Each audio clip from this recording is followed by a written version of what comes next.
Semarak Tahun Baru Islam di daerah juga digalakan.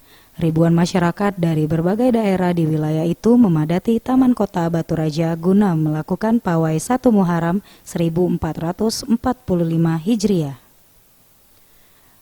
Berbagai atribut bernuansa Islam dibawa warga guna menyemarakan siar Islam.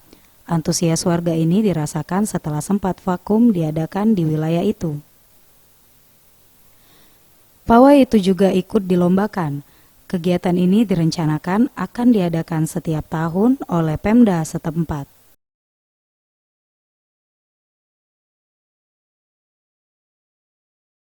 Inilah yang akan kami galakkan, akan kami tetapkan sebagai event tahunan ke depan, supaya siar-siar agama Islam dapat kita sebarluaskan kepada masyarakat di Oku ini.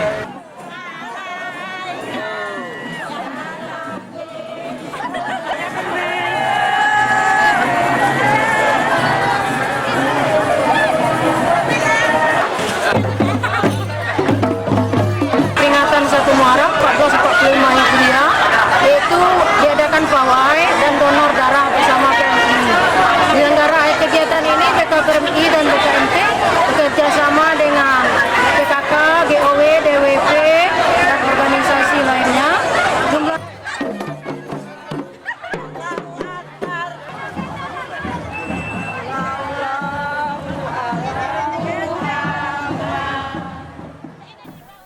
Bagus Mihargo, Sriwijaya TV.